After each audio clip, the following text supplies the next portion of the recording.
Hey, welcome to the David Pakman Show. My name is not David Pakman, although I may sound exactly like him and look just like him. My name is Jesse Dollemore, and I am the host of the Dollemore Daily on YouTube and a podcast co-hosted by myself and the lovely, talented, and scholarly Brittany Page, and that podcast is called I Doubt It. Thanks to David for giving me a chance to talk about the headlines with you today. Let's get into it here. Donald Trump, because of many different possible reasons, is acting, he's kind of regressing back to old habits and being as radical and as unhinged as he possibly can, I guess, maybe as a measure to set himself apart from the momentum and enthusiasm that surrounds Kamala Harris's campaign. And it puts his staff and his spokespeople in a position to defend the indefensible, to do what in normal politics would be spinning, except it's not in the case of spreading conspiracy theories and allying yourself with dangerous domestic terrorist groups like QAnon. And that is exactly what Donald Trump has done over the past few days. Not only has he gone to Arlington National Cemetery and just shat upon hallowed ground, sacred ceremonies of our fallen heroes, he's also taking to True Social and spreading insane posts and conspiracy theories that now his people have to answer for. I'm going to play a clip here from CNN. Yesterday, John Berman from CNN was interviewing Caroline Leavitt, one of his spokespeople.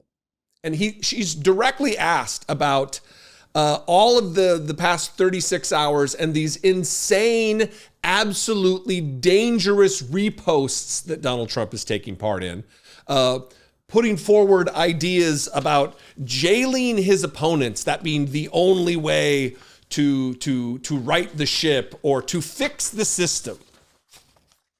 We'll put these up as we go. But also vile, misogynistic talk about, I'm going to bleep everything here, so everybody calm down, a lot of job talk, a lot of misogynistic, sexist language like you would expect from Donald Trump, but from a presidential candidate who's now his third time around trying to be president again, and just absolutely alienating more than half the population of the world and obviously the country. So here's that moment from John Berman and Caroline Leavitt. You say Donald Trump is the candidate of stability. You say that Donald Trump was the candidate of stability. Why was Donald Trump, over the last 36 hours on his social media, reposting slogans from QAnon and reposting misogynistic, sexist content about Vice President Harris? Well, look, I don't think your viewers at home are concerned about social media posts. I think they are concerned with the news of the day. And the news of the day is that a Venezuelan illegal immigrant crime gang has taken over a hotel in rural Colorado because of Kamala Harris and Joe Biden's open border policies. The news of the day is that, again, gasoline prices are 50% higher today than they were under Donald Trump. The news of the day, as a new mother... Do you know why he posted that? Do you know why he reposted that content? I haven't been able to talk to President Trump yet this morning because he is calling into media interviews, unlike Kamala Harris, who has been avoiding the press for more than 40 days. And we're excited that CNN finally has the opportunity to question Kamala Harris tonight about her disastrous record. And we hope that Dana Bash, and we're confident that she will ask tough questions of Kamala Harris's record. Because, again, Americans aren't concerned with social media posts and silly memes. They are concerned with the problems that are plaguing them and their families right now. And they need and deserve answers to the questions of Kamala Harris. Does she still support a ban on fracking? Does Kamala Harris still support eliminating cash bail for violent criminals? Does Kamala Harris still support decriminalizing illegal immigration? And again, I ask, and I hope CNN will ask Kamala Harris this tonight, why does she believe she deserves a promotion when she has been responsible for the failures of the past 4 years? Did you ask Dr. Phil, or did you tell Dr. Phil what questions you hoped he would ask? All right. So before we get to the answer she didn't give, let's talk about the reality and the answer she wants to talk about. She says, I don't think your viewers are concerned about social media posts. I think they're concerned with the news of the day, and the news of the day is, and she talks about the open borders policies of the Biden-Harris administration that don't exist. Gas prices being higher 50% today than they were when Donald Trump was in office. There's a host of different reasons for that. I know David talks about it all the time, being an educated man in economics, talking about finance and inflation rates and gas prices and supply and demand and what caused that. When we're all in the middle of a pandemic, fearing for our lives, huddling in our bubbles, not driving, not going anywhere, the price of gas went down. She talks about one, also mispronouncing Dana Bash's name. This seems to be just a refrain with these idiots. But Americans aren't concerned with social media posts and silly memes. Well, let's take a look at these silly memes and just basic social media posts. We'll start with this one that Donald Trump posted. Funny how jobs impacted both their careers, but differently. Donald Trump found this so amusing, so informational that he wanted to share it with his audience. Here are altered images of Democrats and Hunter Biden, Joe Biden, Nancy Pelosi, Hillary Clinton, Anthony Fauci, and Bill Gates, apparently, and Kamala Harris, all in orange jumpsuits. The only way to actually fix the system is to imprison his political opponents. The same thing that he's constantly whining and banging on about. They get more sinister, though. Indict the unselect J6 committee, sedition, re-truth, if you want to lock them up. Sedition, they say, treason against the country. When in fact, the only treason or seditious conspiracy that was entered into was by the people who committed the atrocity of the insurrection against the country, the attempted overthrow of the United States government, the attempted overturning of a free and fair, settled American election, an attempt to end democracy in the country. But they're all about projection. All roads lead to Obama. Re-truth if you want the public military tribunals. A lot of QAnon stuff in here. A lot of QAnon individuals. He's re-truthing. He's reposting their posts. And that's why this is dangerous. Even the government. I'm going to read here from this unclassified Federal Bureau of Investigation and Department of Homeland Security Strategic Intelligence Assessment and Data on domestic terrorism. For years now, QAnon has been recognized as a grave domestic terrorist threat. We have witnessed violence at the hands of adherents to this cult, which is just a subsection, a subcult of the main cult of Donald Trump. People have been arrested for attempting violence and committing violence because of their adherence to this wacky, bizarro conspiracy theory that's unmoored from reality. This is from page 42 of this 44-page unclassified report. We assess that adherence to elements of the continuously evolving QAnon conspiracy theory, some of which are bolstered by the resonance of election fraud narratives, will contribute to the radicalization and mobilization to violence of a small number of DVEs. DVEs are domestic violent extremists. This is from the federal government. Posing a threat to individuals and institutions that supporters of the conspiracy theory have prominently denounced. The participation in some self-identifying QAnon adherents in breach of the U.S. Capitol on January 6, 2021, who were arrested and charged with violent entry and disorderly conduct in a restricted building and obstruction of an official proceeding, underscores how some QAnon adherents can accept the legitimacy of violent action. And then they go on with other examples of violence, the threat of violence from QAnon people. So it's not just social media posts and silly memes. These people are in it to win it, as it were. These people are true believers in their nonsense. And Donald Trump knows they are. He's thankful they are. He's grateful that they are also in a cult because it makes them easier to switch and to sway into the larger cult where he's the dear leader. This is a problem. It's not silly memes and social media posts. And Donald Trump is setting he's setting the stage. He's setting it up right now for when the eventuality does happen and he is again defeated in both the popular vote and the Electoral College, these people will be ready for action. He has signaled his allegiance to them. He has signaled his support of their beliefs, and it's going to get bad. It'll certainly get worse before it gets better. Speaking of getting worse before it gets better, Donald Trump yesterday said flat out that Joe Biden killed the children of Gold Star families. The reason they are dead is because Joe Biden, and by extension, he actually says her name in this clip, and Kamala Harris killed their children.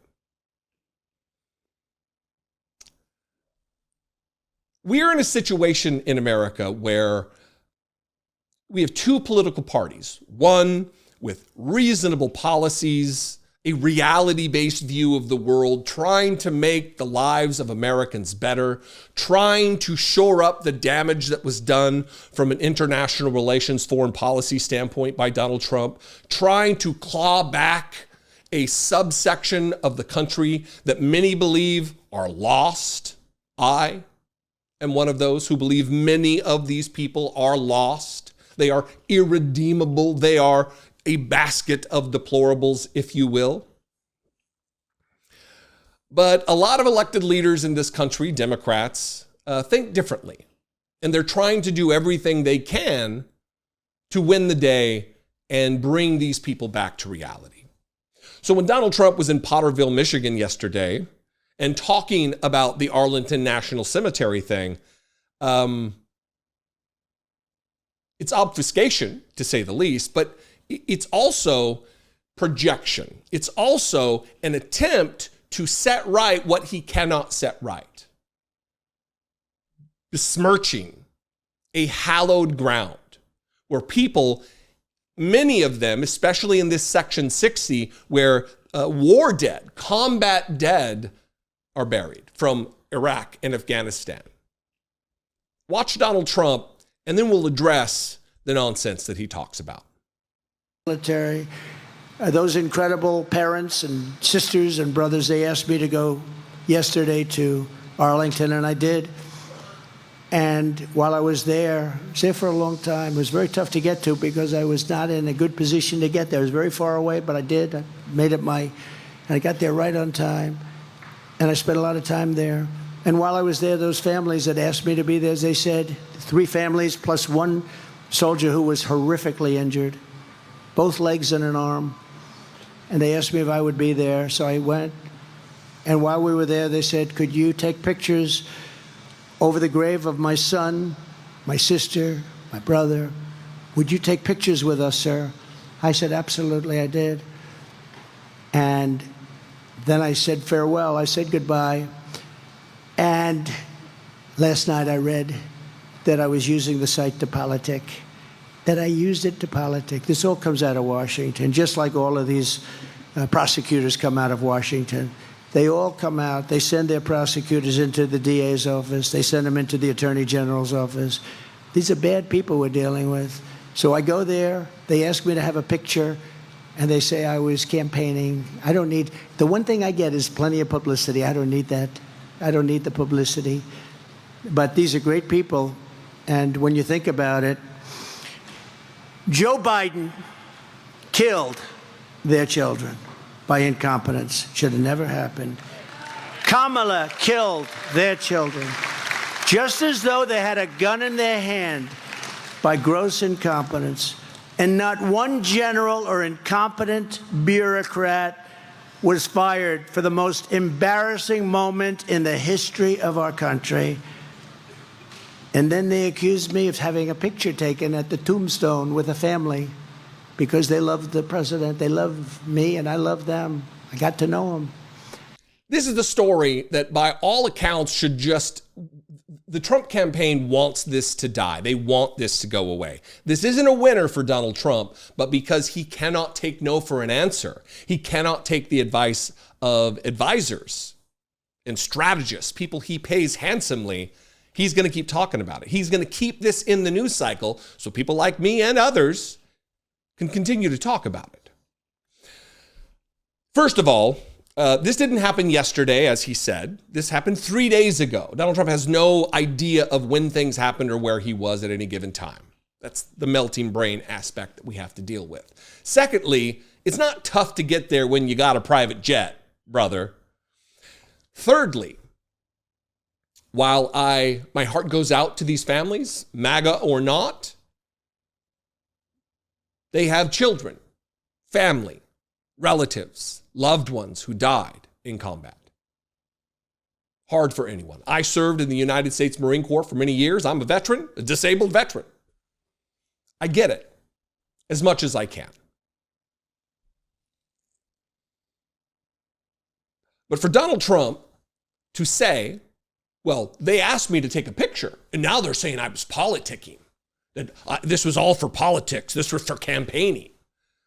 You don't get it both ways. Had you just taken a picture, Donald Trump, and then that was it, and the families had that as a keepsake, as a memory that the former president of the United States, the commander-in-chief of the armed forces of the most powerful military on the planet, a military that your loved one was a part of, a member of, that would be it. No one would have batted an eye. No one would have said anything.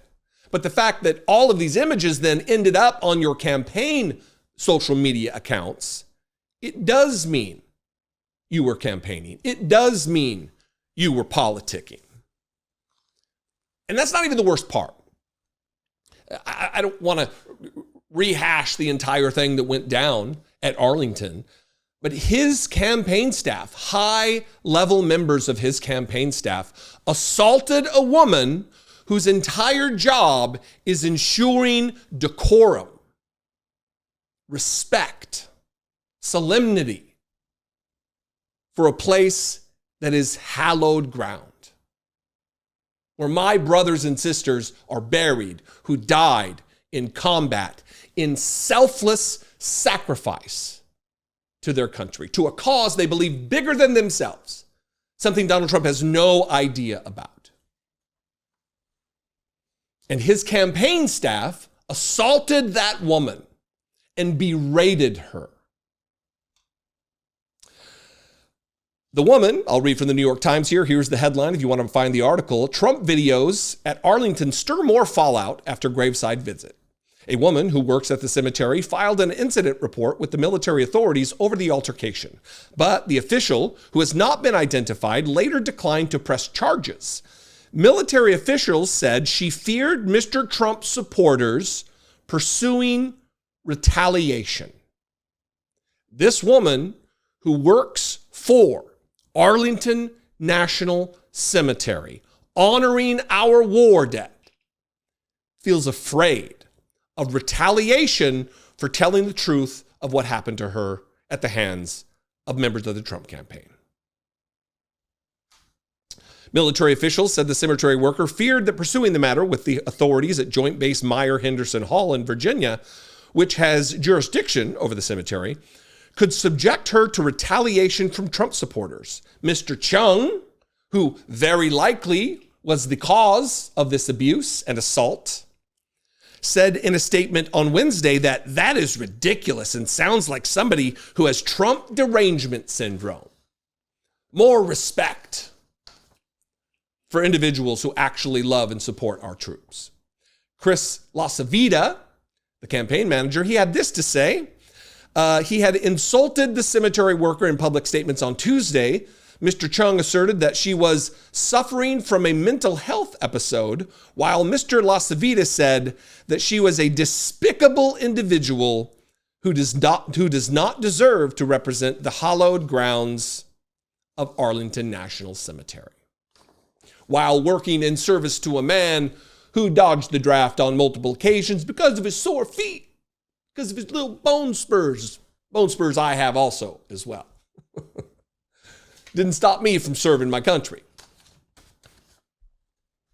This is the caliber of character in the Republican Party who use their little pocket constitution as props, who literally fondle and molest the American flag on stage as a prop, as a virtue signal to the base, because they apparently can't think of any other more nuanced ways to express their gratitude or patriotism than violating flag code and denigrating people who work their lives, give their lives and their careers to ensuring respect and a solemn atmosphere for our dead and wounded.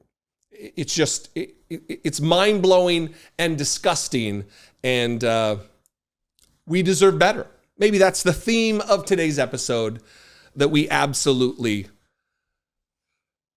deserve better. Fox News, on the other hand, is doing their damnedest. Even their straight news people like John Roberts are twisting themselves into pretzels, trying to spin a narrative that it's a positive thing, it's a good thing. How wonderful that JD Vance was booed many, many times while on stage in Boston at the International Association of Firefighters Conference for 2024. The same conference, the same stage at which the day before Tim Walz was greeted with hugs and uproarious applause. But to Fox News, they need to spin the narrative to their audience that it's a positive thing. And by the way, this isn't Jesse Waters. This isn't another one of the goofs who are the opinion side, the Sean Hannitys. This is the news side, the straight news side, John Roberts. Watch this, and then I'm going to talk a little bit about this Kaylee McGee White. It's a hell of a name, Kaylee. We're going to talk about her a little bit and some of the nonsense she says. But first, John Roberts. You do not get to walk into the White House and do whatever you want. You are accountable to the American voters. And Democrats have made sure that she will not be if she's elected in November. I just want to go to something else here, because Kamala Harris, so far since she got the nomination, is always on friendly territory. Going into CNN is the biggest chance that she's taken. But take a look at the chance that JD Vance took just a little while earlier today at the International Association of Firefighters Convention in Boston. Listen here. Thank you, guys. Thank you so much. Well, Semper Fi, guys. We got some, it sounds like we got some fans and some haters. That's okay. Listen to what I have to say here, and I'll make my pitch.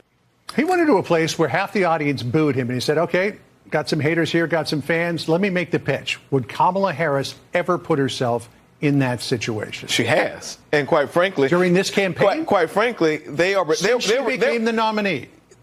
She's only been the nominee for 5 weeks. So we have. Well, he's only been the nominee for how long? We have some time. She's introducing herself to the American people. And they booed JD Vance because they do not agree with him on policy. Why? Because policy has been a part of the conversation. Policy. They know Kamala Harris's. That's why they have embraced her to this point. You don't get the energy and the response you get from the American people without having a sense of what their policy positions are. If the leftist media has run an entire hype campaign to disguise the fact that she has no policy. It's always the leftist media when Democrats are doing well. You also get it if the Democrats are saying, thank God it's not Joe Biden. Now who? Well, why is she getting so much Republican support? She's not getting Republican support. I just laid it out for you. Which Republicans are on record saying I just laid 70,000 were on a Zoom call just last week. All right, ladies and gentlemen, we got to leave it there. Great to see you in the studio. So good to be with you. Spirited conversation. I love it. Oh, how brave a man. Songs will be sung in the future to honor JD Vance and his heroism facing down this audience of firefighters who booed him. And then juxtapose it against Kamala Harris not going there. He went into a place where half the audience booed him. Would Kamala Harris ever put herself in that situation? Would she? Come on, man. Brave JD Vance. But let's address the comments by Kaylee McGee White to the other commentator there on the dais, behind the desk. When he's saying that there's all kinds of Republicans who are supporting the candidacy of Kamala Harris, there's many Republicans who are on this campaign working diligently to get Kamala Harris and Tim Walz elected. And she pushes back. Who? Name them. There's no Republicans supporting them. Well, one, I was just in Chicago at the Democratic National Convention. Republicans on the brain here. And I can tell you firsthand, and you probably watched much of the proceedings, lots of Republicans were slated to speak. Now, in the moment, it didn't sit really well with me, but I get it. I understand the strategy. They're reaching out to a portion of the electorate who may be swayable, who may be a part of an evaporatable portion of Republican voter, whether undecided or independent, or just Republicans who are fed up with Donald Trump's nonsense and disrespect and unhinged nature. You had Jeff Duncan, the former lieutenant governor of Georgia. You had several others, many others. In fact, even in between speakers, they would play videos on all of the monitors inside the room, inside the United Center, where Republicans, like, I voted for Trump 3 times and I'm not doing it again. Kamala Harris for president. Many. But that's not it. We know that Donald Trump's Secretary of Defense, Donald Trump's National Security Advisor, Donald Trump's Chief of Staff, Donald Trump's Vice President have all expressed in one way or another that Donald Trump does not need to be near power ever again, that he needs to be nowhere near the White House. And that's not even it. For Kaylee McGee White, the Harris-Walz campaign just released a press release about 200 former Republicans from Bush administrations, from the Romney campaign, from the McCain campaign. 200. This is a one-page letter that is followed by 18 pages of names of high-ranking, influential Republicans who are signing on, endorsing Kamala Harris and Tim Walz in 2024. The momentum behind this campaign is a runaway train. There's nothing that Republicans can do to squelch or diminish the enthusiasm or the energy. This is a little bit from the press release. More than 200 Bush, McCain, and Romney alumni endorse Vice President Harris for president. That was a little awkward. And like I said, it says 4 years ago, President George W. Bush, the late Senator John McCain, and then Governor Mitt Romney alumni came together to warn fellow Republicans that re-electing President Trump would be a disaster for our nation. In those declarations, we stated the plain truth, each predicting that another 4 years of a Trump presidency would irreparably damage our beloved democracy. And then they finish it with this. We're heartfully calling on these friends, colleagues, neighbors, and family members to take a brave stance once more to vote for leaders that will strive for consensus, not chaos, that will work to unite, not divide, that will make our country and our children proud. Those leaders are Vice President Kamala Harris and Governor Tim Walz. I'd love to know what you think about this. You can comment below. That would be absolutely fantastic. If you're interested in following or subscribing to my channel, I'm right here on YouTube. Just search my stupid name, and I'll see you next time. Don't forget that the best way to support the David Pakman Show is by becoming a member, which gives you access to the daily bonus show, the regular show with no commercials. You also get access to our entire archive of every episode dating back a really long time, and plenty of other awesome membership perks. Go to joinpakman.com, joinpakman.com. Welcome back to the David Pakman Show. I am once again Jesse Dollemore. I know you're thinking, who is this out-of-work Jim Gaffigan stunt double? But it is not. It is but I, Jesse Dollemore. Listen, abortion is on the ballot.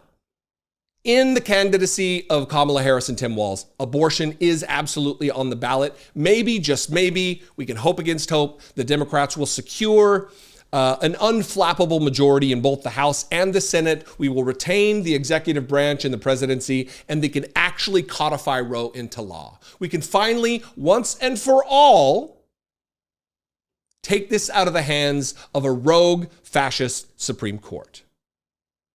Donald Trump, I don't believe, has any enduring ideology or beliefs, strong opinions either way on abortion.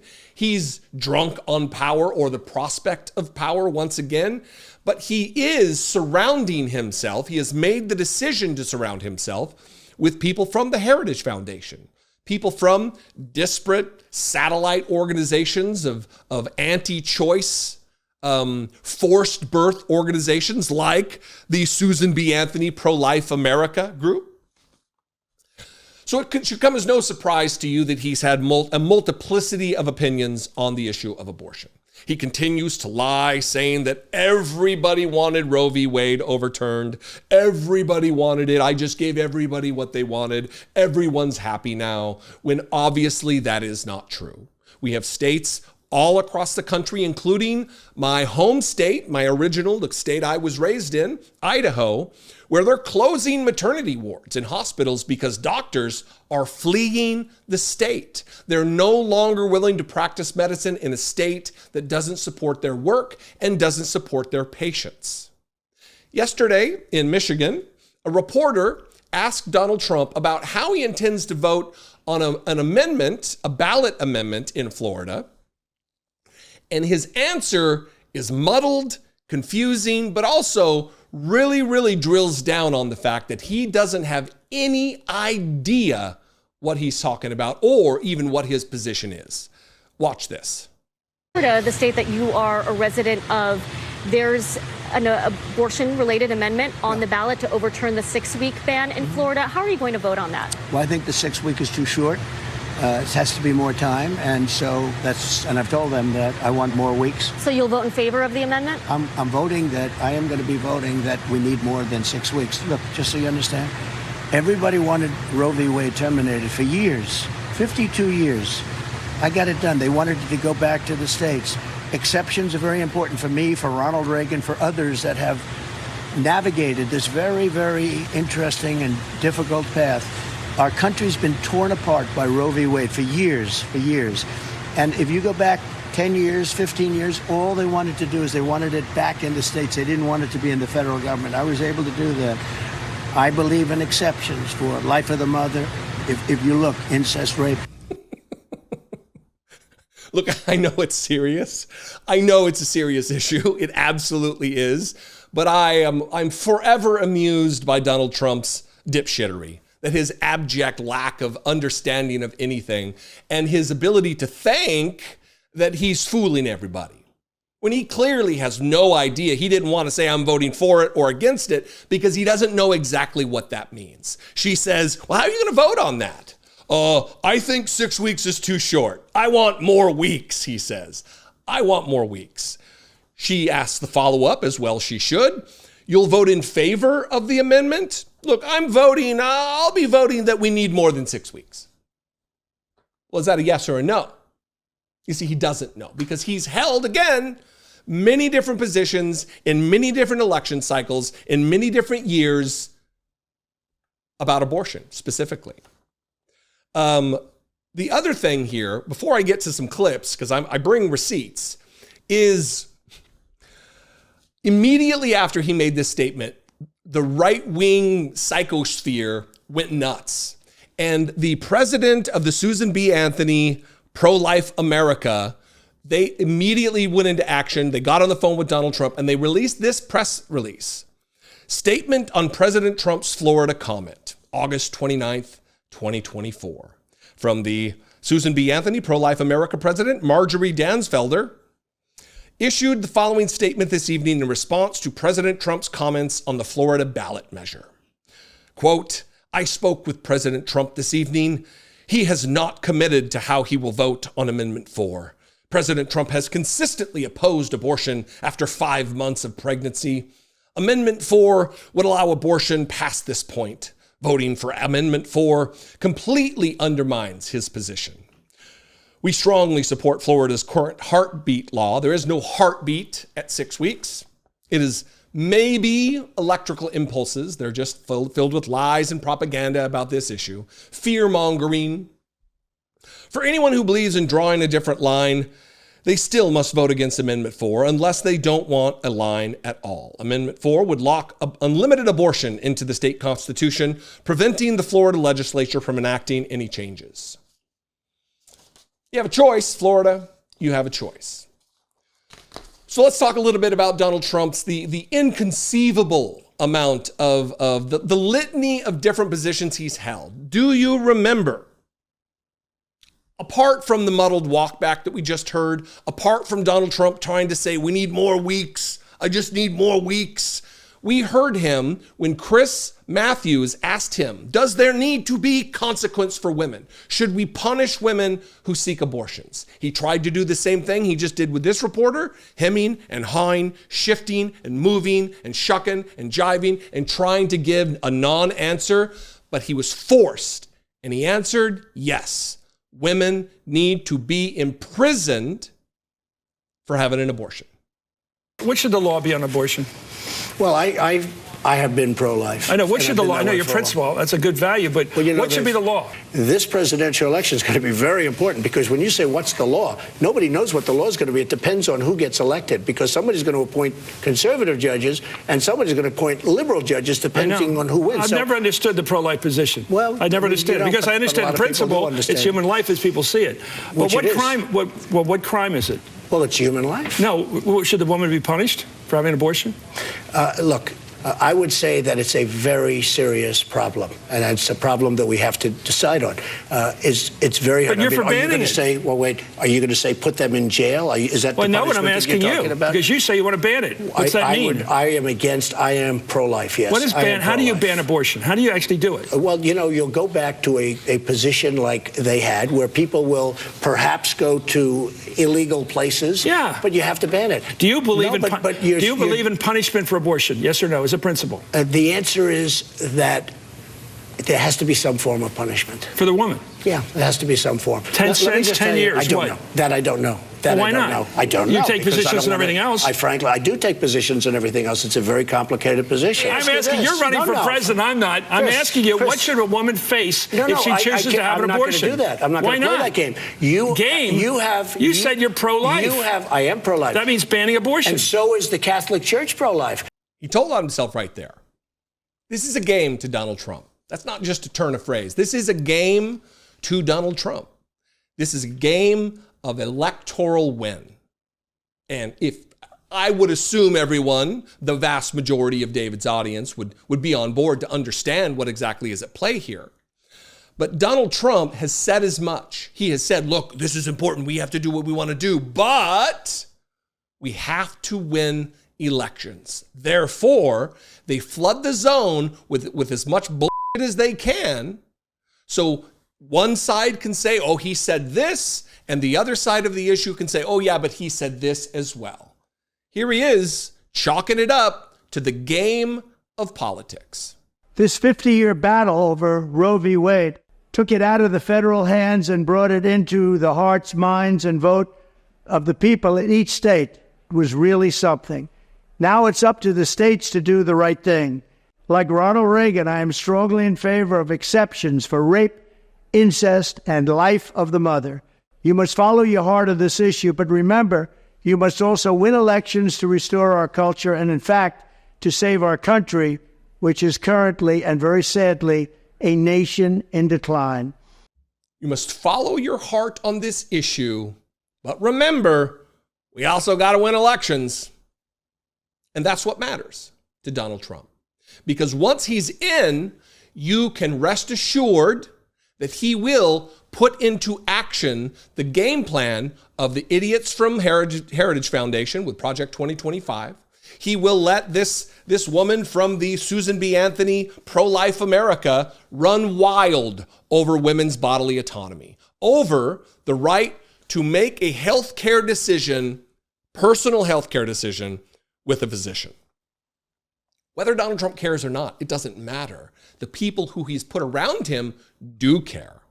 They are motivated to snuff out the rights, to force women who have been sexually assaulted, children who have been molested and raped by their parents, carry the babies, if they get pregnant, to term. We've already seen it play out in Ohio. We've seen it play out.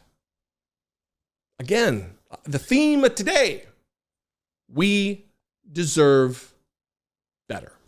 Jason Miller was on CNN. You may not know who Jason Miller is, but he is one of the worst who is surrounding Donald Trump from a campaign strategy perspective.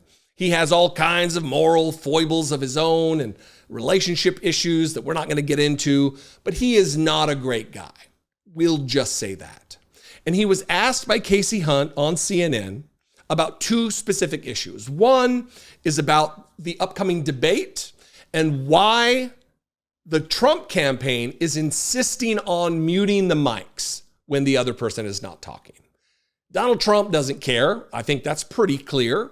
But the campaign does care.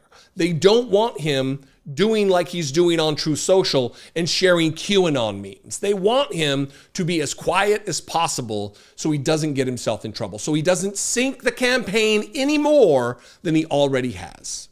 And then the other thing is about the vile, misogynistic, sexist, just disgusting repost on True Social about Kamala Harris and Hillary Clinton. But first, here's the clip, and we'll address all of these issues. All right, joining us now is Jason Miller. He's a senior advisor to the Trump campaign. Jason, welcome back to CNN this morning. Thank you so much for being here. Why do you want the mics muted? Well, we've already agreed to the rules that we had with the CNN debate, and not only have we agreed, but the Harris camp has agreed as well. We had the rules last week. Both sides agreed that we would stay with the CNN format, which I thought both Jake and Dana did an excellent job. I think CNN as a network did a very good job, very fair job with the debate, and we hope that there's the same performance on ABC's end. But then, strangely, over the weekend, the Harris camp decided to change their minds and want to try to make an issue out of the already agreed to format.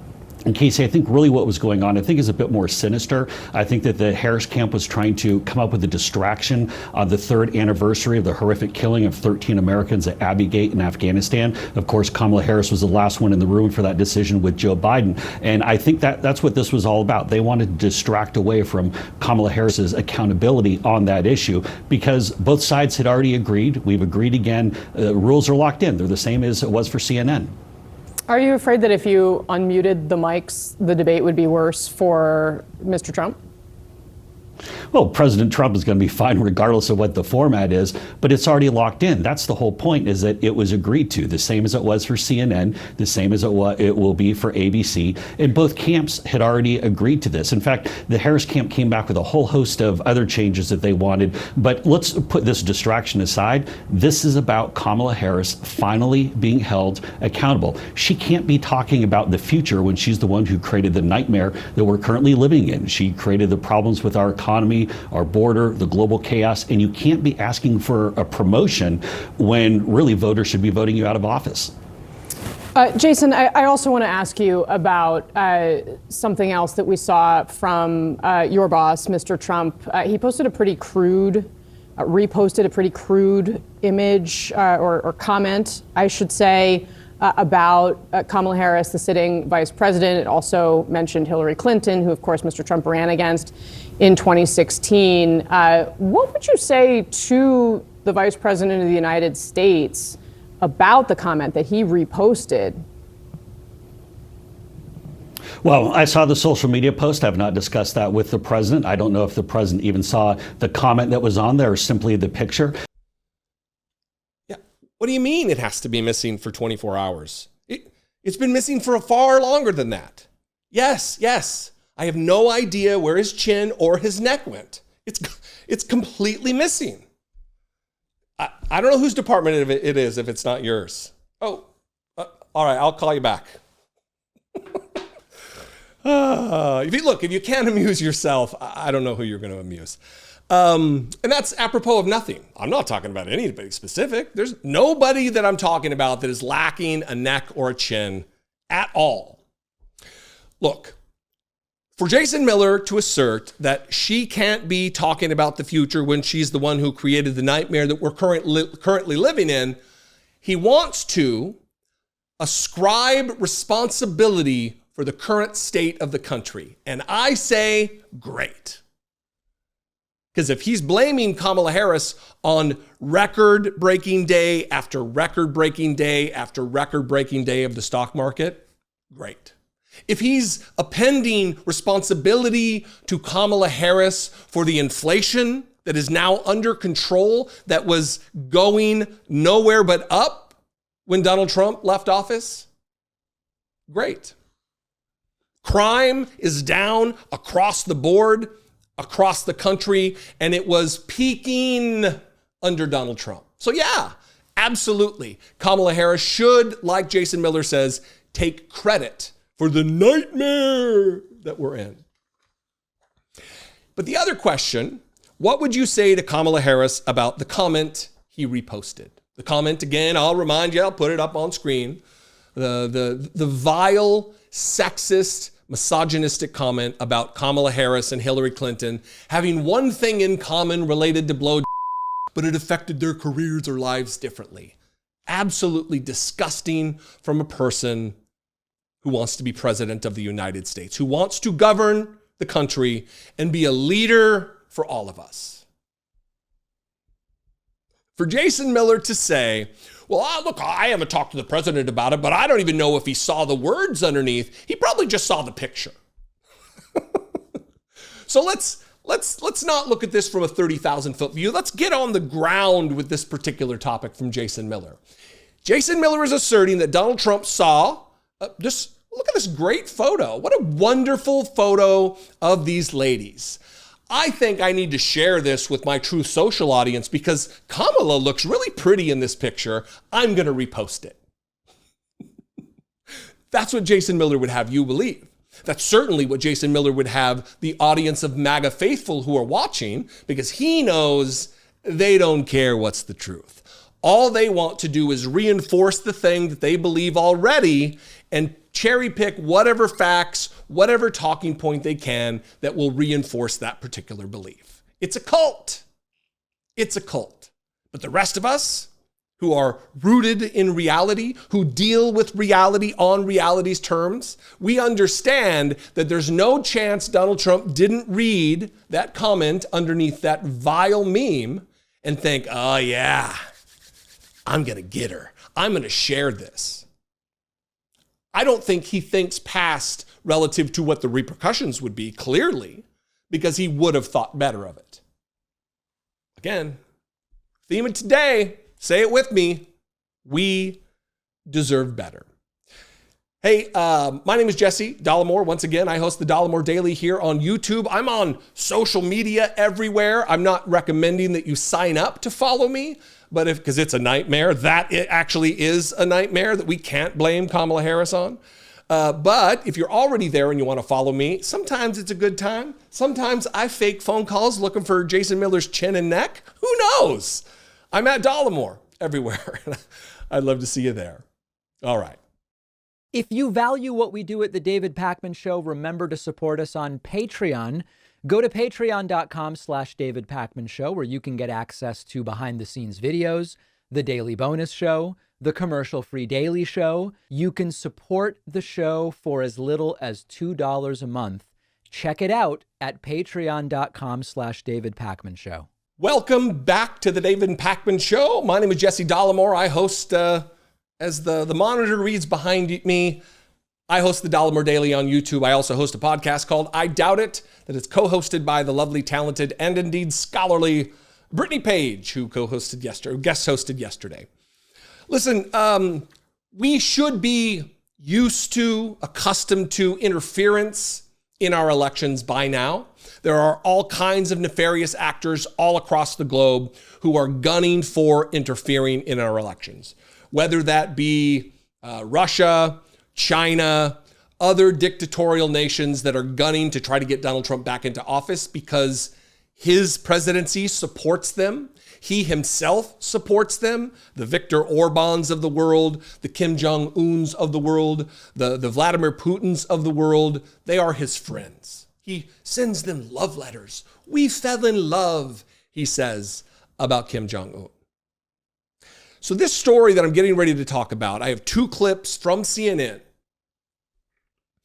of women in Europe, dozens of women in Europe who have had their identities stolen and then mapped onto a fake social media account, their images either AI altered or just Photoshop altered to look as though they are Donald Trump supporters. Now, the question remains, and I think it does need to be investigated. I hope the authorities are on it. Is this something coming out of the Trump campaign itself? Is it something coming from a sinister national actor, a state actor outside of the United States? Or is it maybe the Trump campaign coordinating with one of those countries? We don't know. I got 2 clips. Let's start with the first. Debbie is heading home from work in Luxembourg, Northern Europe. Crossing the border into Germany, she races back to her son. Hello. And of course, Lou.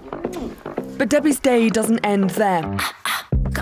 She's also a professional model. Her image, not only her identity, but her source of income, helping support her and her son. But it's been stolen.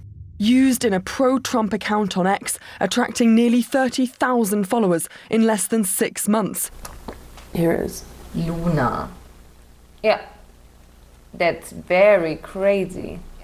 And when you see these views, you know, it's saying vote for Trump in 2024, what's your reaction? To be honest, what the was my reaction? We're all you right now, sister. We all feel you. What the That's my reaction. Nobody wants to be, other than the MAGA faithful, wants to have the moniker of Trump supporter. Certainly not against their will. Now, my question would be, what would the efficacy of this be? Are they leaning on the fact, and I know Donald Trump is trying to do this up and down the scale every day. He's trying to convince Americans that the support for him and enthusiasm for his campaign is overwhelming. So this would go into that bucket, that maybe there are people out there who will just blindly follow. I know lemmings aren't really what lemmings are supposed to do and be, but we'll just colloquially talk about lemmings.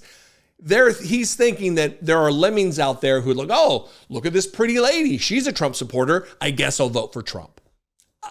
I don't know. My mind doesn't operate like that, so I don't think there's a lot of use in that.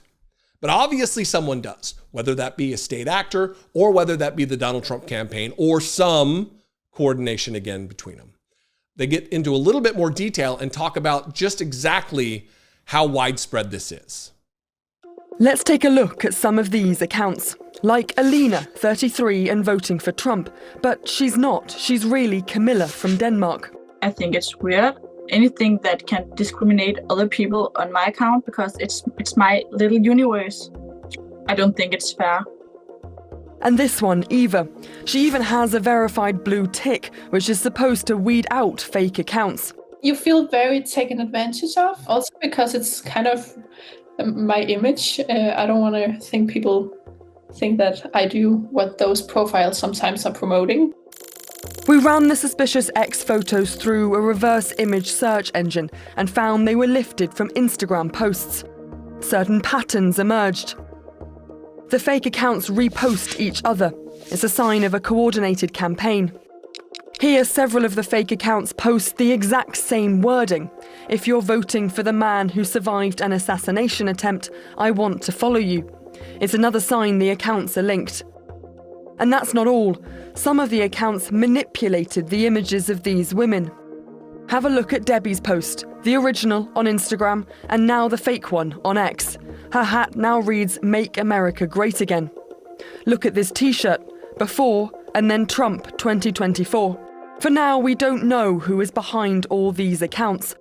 But the former US National Security Council spokeswoman, who also used to investigate fake accounts for Twitter, told us this. I don't think it's unreasonable to ask questions about, could there be a state actor involved? We know that there are multiple state actors who have been using social media to try to sow disinformation campaigns in the run-up to the 2024 election.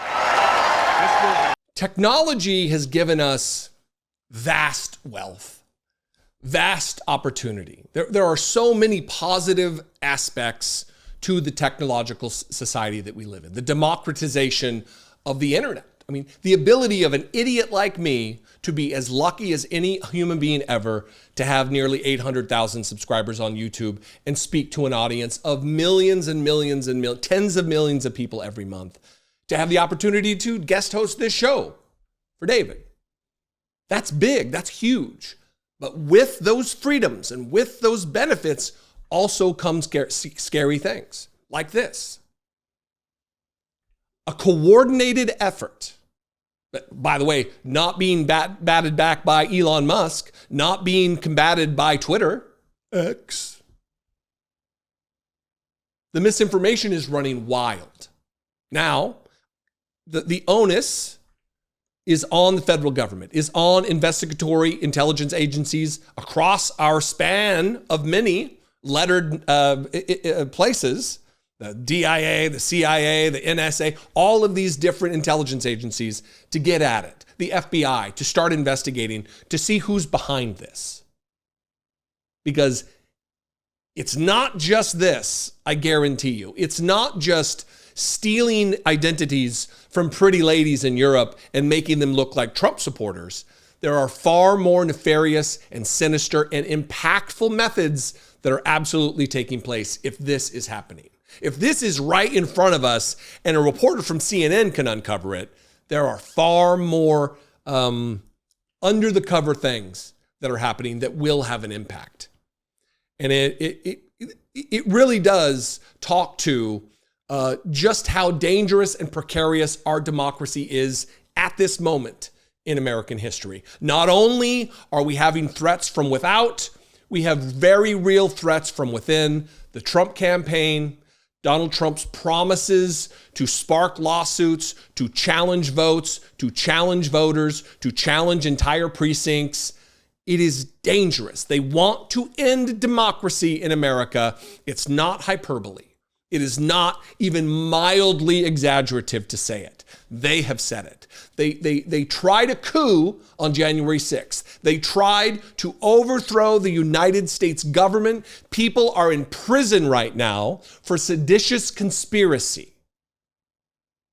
It's the standard operating procedure of the Republican Party. Thank you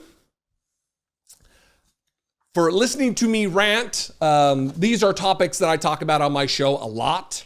Democracy and fascism, white supremacy. And it's nice to be able to be here to talk about topics that are a little bit more heady, maybe less threatening, like the economy, like the conspiracy, not against our democracy, but against our economy and against consumers. Right now, there is a merger that is being endeavored by Kroger and Albertsons. I am a fan or understand a little bit about Albertsons. The very first Albertsons is based in Boise, Idaho, where I'm from. I'm from northern Idaho, but Idaho, on State Street. It's a storied Idaho institution. And there's a $24.6 billion merger at stake. And emails were just uncovered, statements from people within Kroger who admit to price fixing, who admit to artificially driving the price of products, eggs in this case, above the rate of inflation. How long have we heard, have we been talked to about shrinkflation, about price gouging, about how they use the pandemic, they meaning corporations, many, to springboard into massive, insane profits by either shrinking the box of cereal, it looks exactly the same, but there's 4 ounces less in it, and you're paying the same, or in this case, absolutely just inflating the price of eggs beyond the price. They're not just passing along inflation to you, like is a normal economic metric. They're actually profiting off of it. Now, listen, the Kamala Harris administration, the prospective Kamala Harris administration incoming, fingers crossed, has a plan to battle against this, has planned to put laws into place to punish, to make it illegal to do this. This is the article from Business Insider. A Kroger executive reportedly testified that the supermarket giant raised prices of milk and eggs beyond inflation costs. A top Kroger executive testified that the grocery chain hiked the prices of eggs and milk beyond the added cost from inflation, according to a new report. The remarks were made during a court hearing over antitrust regulators' attempt to block the supermarket chain's merger with the grocery chain Albertsons, Bloomberg reported.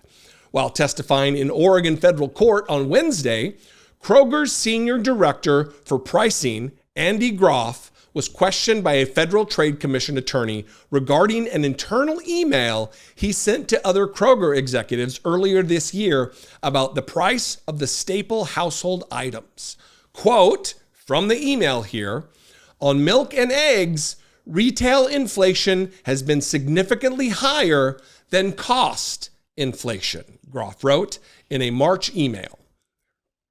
In response to questions about the email, Groff testified that Kroger's objective was to pass through our inflation to consumers, according to the news outlet. A Kroger spokesperson downplayed the remarks, saying in the statement to Business Insider, "This cherry-picked email covers a specific period and does not reflect Kroger's decades-long business model to lower prices for consumers by reducing its margins." The discussion, now here's where the rubber hits the road here. They want to merge with Albertsons under the claim that it's going to lower prices. But when no one's looking, what are they doing? That's the true test of what their objective is. That's the true test of what their motivations are. That's the true test of who they value. Do they value their consumers? Or do they value cash?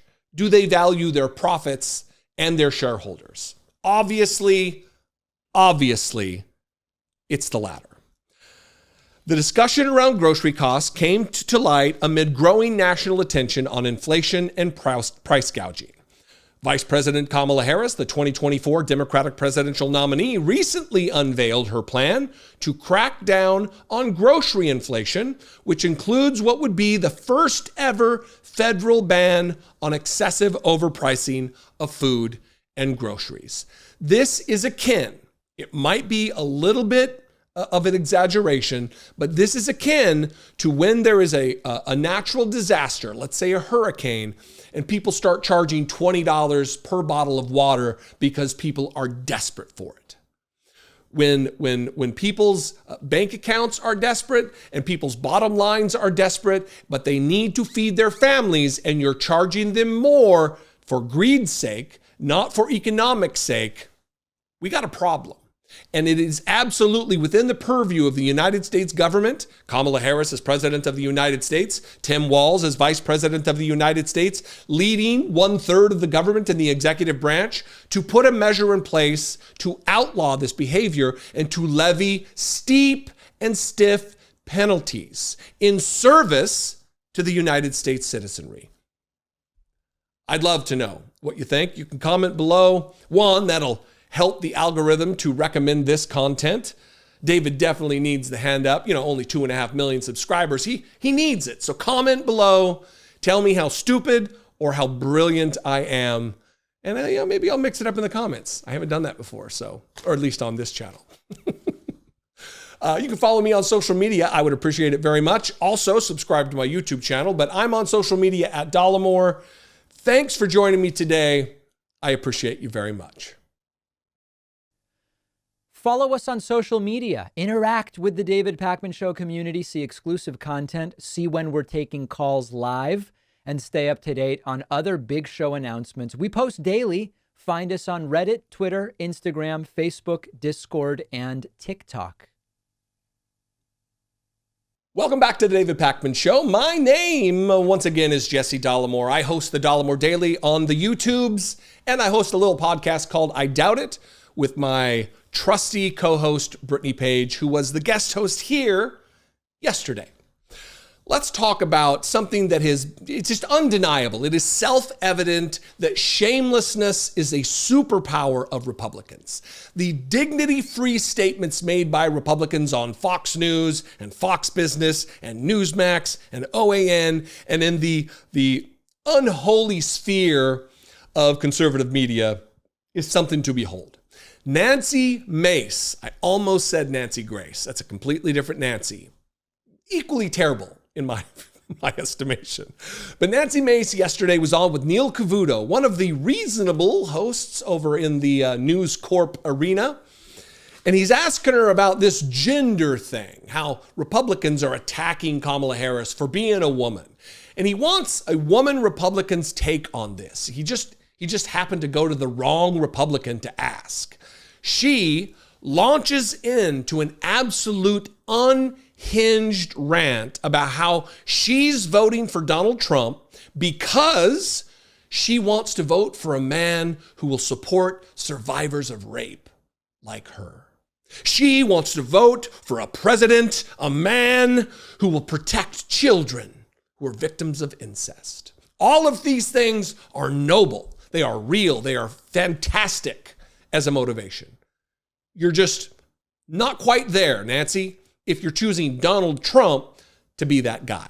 First, let's watch the clip, and then we'll bring the receipts.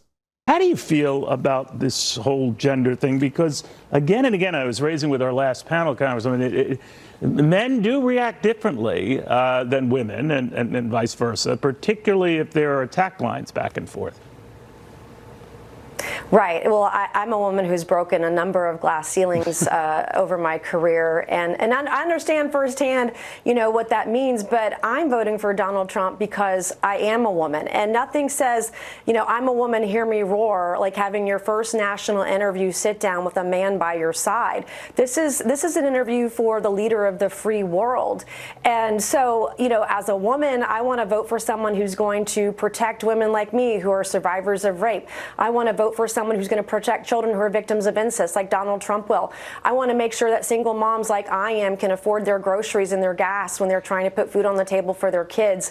That person is Donald Trump because of his economic policies, like lowering taxes for the middle class, expanding the child care tax credit, those kinds of things, lowering, looking at the spending of the federal government, et cetera, and the rise of inflation. I'm voting for Donald Trump because I want to be sure that biological men aren't in the locker room showering next to my underage daughter. I want to make sure men aren't stealing women's achievements in sports or academics or their scholarships. And that's why, as a woman, I support Donald Trump. And I want to see him come out strong for women's issues as he always has. We've had many conversations. He's one of the first Republicans to come out very strong for IVF and supporting women and families. He can go toe-to-toe with her on women's issues. I feel very confident about that. Are you kidding? Every day I think that the bottom has been reached for Republican shamelessness, for the disgusting insanity and projection that they will say with their mouths, knowing there's a microphone in front of them and that they're looking down the barrel of a camera. Very weird. Not to play off of they're weird, but they're pretty weird. How do you feel about this whole gender thing? She says proudly, defiantly, succinctly, as a woman, I want to vote for someone who's going to protect women like me who are survivors of rape. I want to vote for someone who's going to protect children who are the victims of incest, like Donald Trump will, she says. She could have left that part out, but she added it, like Donald Trump will. Donald Trump is a man who's going to protect survivors of rape. A man who is an adjudicated in a court of law rapist. A man who said, when you're a star, they'll let you do it. You can do anything. Grab him by the pussy.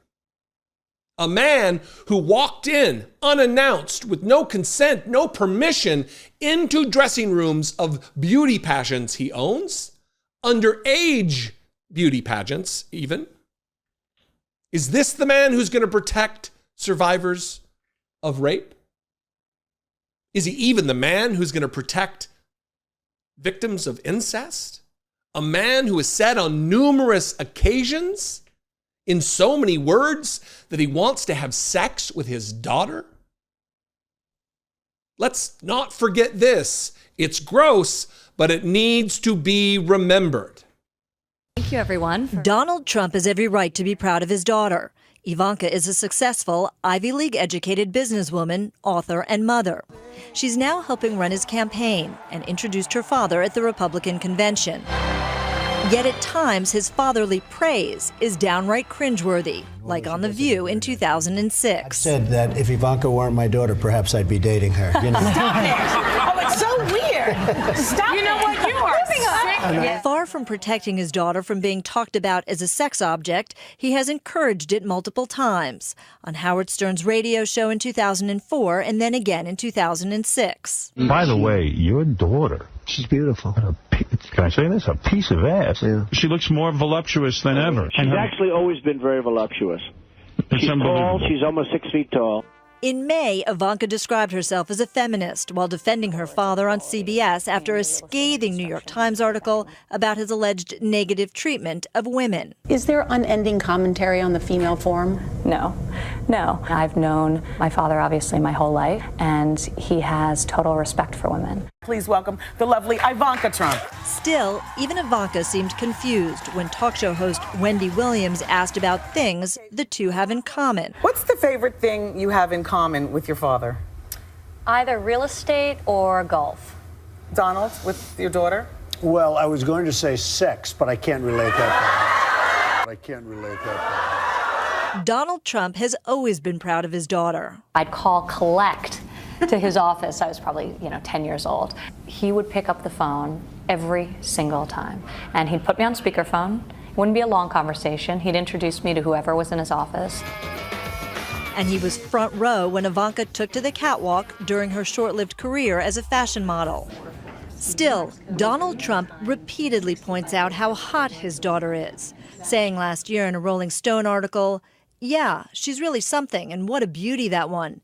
If I weren't happily married and, her father." And it's not just Ivanka. If you think it's Ivanka, just Ivanka, you're wrong. There was a time when he was on the Lifestyles of the Rich and Famous with Robin Leach, and they were talking about baby Tiffany, a baby, the child between he and Marla Maples.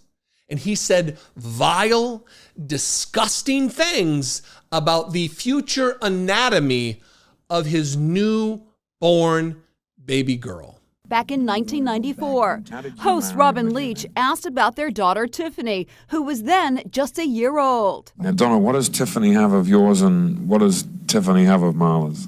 Well, I think that she's got a lot of moral, and she's really a beautiful baby, and she's got Marla's legs. We don't know whether or not she's got this part yet, but time will tell. So tell me again, Nancy Mace. Once again, regale me with your plan to vote for Donald Trump, a man who's going to battle against incest, who's going to battle for survivors of rape. Both, again, noble endeavors. We need to heighten protections for victims of these crimes. Absolutely. But if you're looking at Donald Trump to be doing it, come on.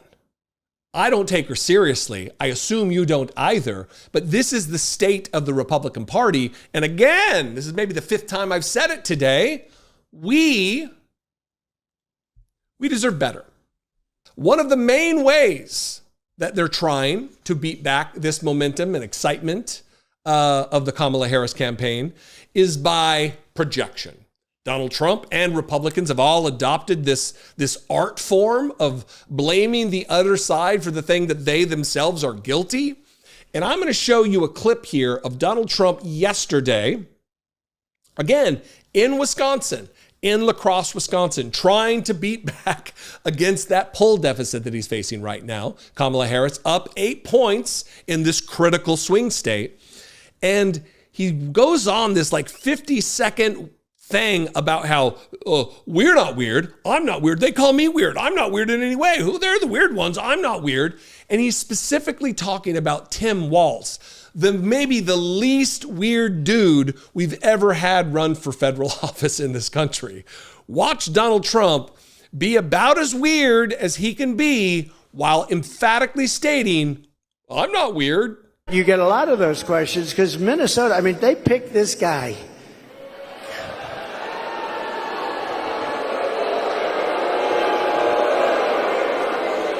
He is weird. Right? He's weird. I'm not weird. He's weird.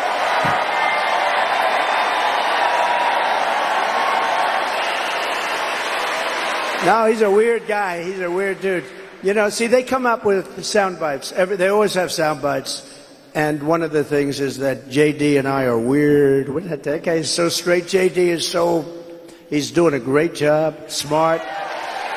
Top student. Great guy. And he's not weird, and I'm not weird. I mean, we're a lot of things. We're not weird, I will tell you. But that guy is weird, don't you think? I mean, he's not weird. I'm not weird. We're not weird. He's weird. They're the weird ones. Weird. Tim Walz. He's accusing of being weird. Yesterday, Kamala Harris and Tim Walz sat for an interview on CNN with Dana Bash. And I want to show you the man that Donald Trump is now vociferously accusing of being weird. The same man... I'm going to play the clip. Here's weirdo Tim Walz. Governor, a moment that you shared, that the world shared with your son, Gus. You were speaking, the camera caught him, so incredibly proud of you, so emotional, saying, that's my dad. Yeah, I don't know as a father I could have ever imagined that. I'm grateful for so many reasons to be on this ticket, but that moment, to understand what was really important, to have my son feel a sense of pride in me, that I was trying to do the right thing. And it was, you try and protect your kids, it brings notoriety and things, but it was just such a visceral, emotional moment that I'm grateful I got to experience it, and I'm so proud of him. I'm proud of him. I'm proud of Hope. I'm proud of Gwen. She's a wonderful mother, and these are great kids. And I think the one thing is talking about the era we're in is our politics can be better. It can be different. We can show some of these things, and we can have families involved in this. And I hope that I hope people felt that out there, and I hope they hug their kids a little tighter because you just never know, and life can be kind of hard. And last, I mean, look, I'm a crier.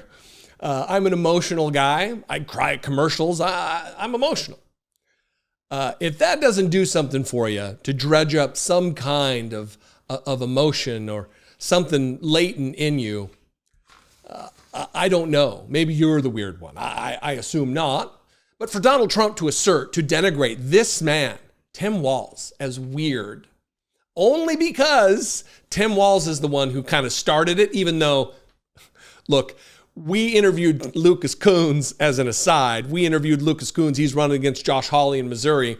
And I think on the title of the video was a quote from him where he said that he's weird and creepy.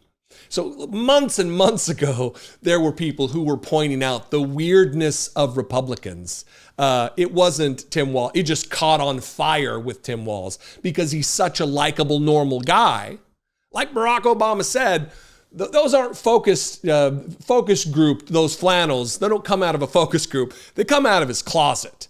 This is a real, genuine character who loves his family, who adores his son. And for Donald Trump, I'm not weird.